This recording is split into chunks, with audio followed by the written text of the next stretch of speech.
Inspire with Rehan motivation এ আরও একবার স্বাগত। একটা গল্প একটা জীবন বদলাতে পারে। গল্পটা এই, ব্যর্থতার ভেতরেই ছিল আমার শুরু। একজন তরুণ ছিল, নাম আরিফ। ছোট থেকেই তার স্বপ্ন ছিল বড় কিছু করার। সে চেয়েছিল নিজের একটা ব্যবসা দাঁড় করাবে, পরিবারকে ভালো রাখবে, আর সমাজে নিজের একটা পরিচয় তৈরি করবে। কিন্তু শুরুটা সহজ ছিল না।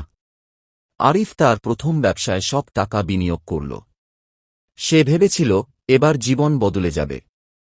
কিন্তু কয়েক মাসের মধ্যেই সব ভেঙে গেল।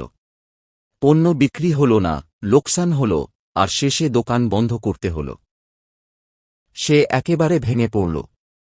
চারপাশের মানুষ বলেছিলাম, এটা তোমার কাজ না, তুমি পারবে না। আরিফ রাতে একা বসে থাকত। মনে হতো জীবন শেষ হয়ে গেছে। পরিবার তাকিয়ে আছে, কিন্তু তার হাতে কিছুই নেই। কিন্তু একদিন সে বুঝল, ব্যর্থতা মানে শেষ না, এটা একটা শিক্ষা।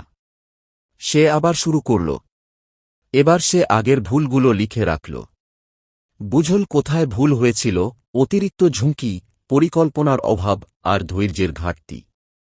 ধীরে ধীরে সে ছোটভাবে আবার কাজ শুরু করল।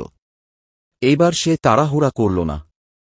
সময় দিল, শিখল আর পরিশ্রম করল। মাস গেল, বছর গেল। আরিফের ছোট কাজ ধীরে ধীরে বড় হতে শুরু করল। মানুষ তাকে চিনতে শুরু করল। যে মানুষ একসময় ব্যর্থ হয়ে ভেঙে পড়েছিল, সেই মানুষটাই একদিন সফল উদ্যোক্তা হয়ে উঠল। আজ আরিফ বলে, ব্যর্থতা আমাকে থামায়নি, বরং আমাকে তৈরি করেছে।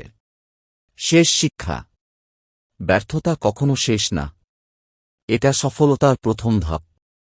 যে থেমে যায় না, সেই জিতে যায়।